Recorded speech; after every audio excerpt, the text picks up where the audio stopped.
कहा जाता है कि नीतीश कुमार बिहार की राजनीति के वो ध्रुव तारा हैं जो लगातार अपनी चमक से बिहार की राजनीति को प्रभावित रखते हैं। लेकिन नीतीश कुमार भी कभी न कभी ओझल तो होंगे। वो सूर्य की किरण जो है वो तारों को अपने आगोश में ले लेती है। ऐसा ही कुछ देखने को मिल रहा है बिहार की राजनीति में, और अचानक से नीतीश कुमार उस झंझावात में फंस गए हैं जिसका नाम है भारतीय जनता पार्टी। भारतीय जनता पार्टी के साथ पिछले 16 साल से नीतीश कुमार हैं। अब तक नीतीश कुमार ही डोमिनेट करते रहे हैं, लेकिन अचानक से ऐसा कुछ हुआ जिसको लेकर के नीतीश कुमार बैकफुट पर आ गए, और नीतीश कुमार के बैकफुट पर आने का फायदा भारतीय जनता पार्टी उठा रही है। आपको बता दें कि नीतीश कुमार वर्तमान परिस्थितियों में इस देश और बिहार में कई ऐसे कारण हैं जिस कारण से याद किए जा रहे हैं। कहा यह जा रहा है कि नीतीश कुमार कई योजनाओं पर काम कर रहे हैं। उनकी गुप्त योजनाएं भी कई हैं जिसका अंदाजा भारतीय जनता पार्टी को लगते ही उसने पूरा गेम ही पलट दिया। आपको बता दें कि अब तक भारतीय जनता पार्टी नीतीश कुमार के सारे एक्ट पर चुपचाप सहन करती और उनके पीछे पीछे चलने को मजबूर रहती थी। लेकिन 2020 के चुनाव परिणाम में बहुत कुछ बदल दिया। जहां नीतीश कुमार की सीटें कम हुई, वहीं भारतीय जनता पार्टी का एक अलग जो तबका सामने आया, वो कहीं ना कहीं केंद्रीय नेतृत्व से सीधे डायरेक्ट गाइड हो रहा है।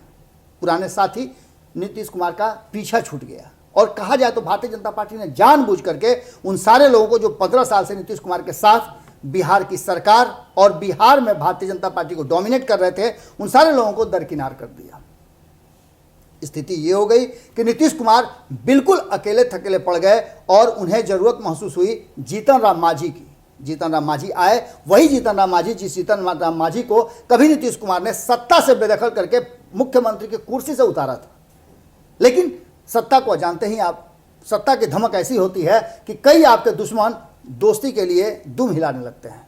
अभी शब्द कड़े हो सकते हैं, लेकिन आपको बता दें कि राजनीति में इन शब्दों की मर्यादा को भी राजनीतिक लोगों ने पार कर दिया है।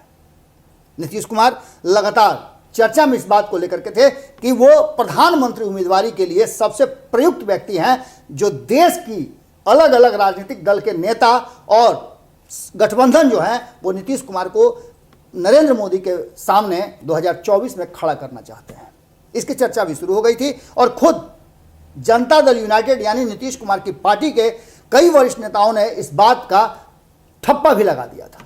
उपेंद्र कुशवाहा ने इस बात की शुरुआत की। यह बात 2014 से ही चल रही है। कभी सुशील मोदी भी ये कहा करते थे कि नीतीश कुमार पीएम मटेरियल है। अब उस पीएम मटेरियल वाली बात इतनी ज़्यादा तेजी से आगे बढ़ने लगी थी कि भारतीय जनता पार्टी की चिंताएं बढ़ने लगी थी। नीतीश कुमार इसके लिए कई मीटिंग्स करने वाले थे। एक तरफ जहां सोनिया गांधी द्वारा बुलाए गए और शुरू किए गए G23 को लेकर के चर्चाएं तेज थी कि नीतीश कुमार को उस गठबंधन का मुखिया बनाने की कवायद शुरू हो चुकी है। इसके लिए कई नेता आपस में मंत्रणा भी कर चुके हैं, और नीतीश कुमार से मिलने का समय भी मांगा जा रहा है।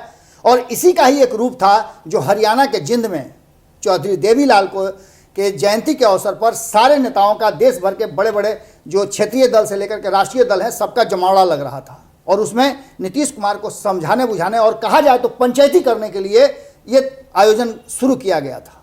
नीतीश कुमार के जाने की पूरी संभावनाएं बन गई थी। डेट भी तय हो गया था, वेन्यू भी तय हो गया था। और इससे पहले केसी त्यागी जाकर के मिले थे ओम प्रकाश चौटाला से। उसके बाद फिर नीतीश कुमार को लेकर के केसी त्यागी गए थे, और तीनों बैठ करके मंत्रणा किए थे, और कौन कौन आएंगे, क्या चर्चाएं होंगी, ये सारा वेन्यू बन चुका था।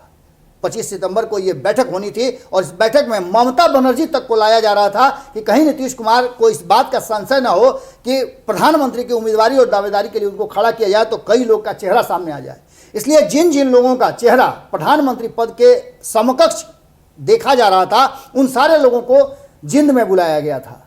लेकिन अचानक से भारतीय जनता पार्टी को जैसे इस बात की भनक लगी, उसने स्क्रू टाइट कर दिया, और नीतीश कुमार के नहले पे भारतीय जनता पार्टी ने ऐसा दहला मारा कि नीतीश कुमार को अपनी कुर्सी के लाले पड़ गए।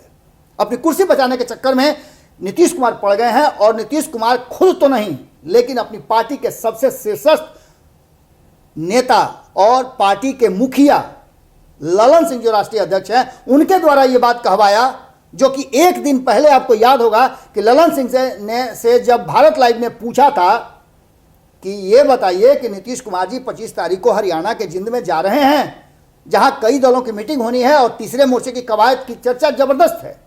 उन्होंने कहा था कि नहीं भाई, ये सब फालतू बातें हैं, ये सब बातें हमको जानकारी ही नहीं है, ये मुख्यमंत्री का विशेषाधिकार है, मुख्यमंत्री सचिवालय से आप पूछिए, मुख्यमंत्री से पूछिए, हमसे क्यों पूछ रहे हैं। लेकिन वही ललन सिंह एक दिन बाद अपने बयान बदलते हैं और स्पेशल बयान निकालते हैं कि मुख्यमंत्री नीतीश कुमार हरियाणा नहीं जा रहे हैं, कारण बिहार में बहुत सारी समस्याएं, बाढ़ है, सुखाड़ है, चमकी बुखार है, इसके अलावा कोरोना है, बहुत सारी बातें कहने लगे और ऐसा तोता की तरह रटने लगे कि ये बात समझ में आ गई कि भारतीय जनता पार्टी ने नहले पे दहला मार दिया है और नीतीश कुमार को अपनी कुर्सी के लाले पड़ गए हैं।